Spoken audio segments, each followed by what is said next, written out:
De l'attentat ne reste plus que la carcasse du véhicule piégé.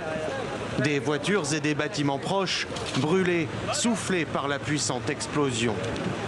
Dans cette rue très fréquentée du sud-ouest de la capitale somalienne, l'animation habituelle a laissé place au triste ballet des ambulances.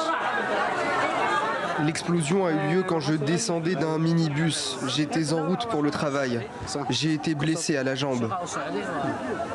Le trafic est toujours très dense à ce carrefour situé non loin de l'université. Entre le centre des impôts et un poste de sécurité, les Mogadisciens fréquentent aussi les nombreux commerces du quartier. Raison pour laquelle l'explosion a été dévastatrice selon les autorités de la ville. Plus de 90 personnes ont été blessées selon les témoins. Le nombre définitif des victimes décédées nous sera communiqué plus tard. Il est très important.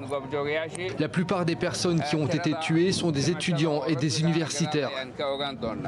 L'attentat n'a pas encore été revendiqué, mais le contexte somalien est marqué par de multiples actions meurtrières des islamistes Chebab.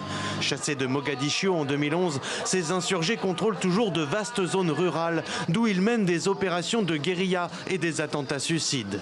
Cette année, ils ont multiplié les attaques. En juillet dernier, contre la municipalité, ce qui avait coûté la vie au maire de la ville, et fin septembre contre une base américaine et un convoi militaire de l'Union européenne.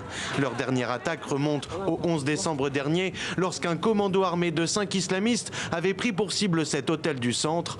L'attaque avait fait 5 morts.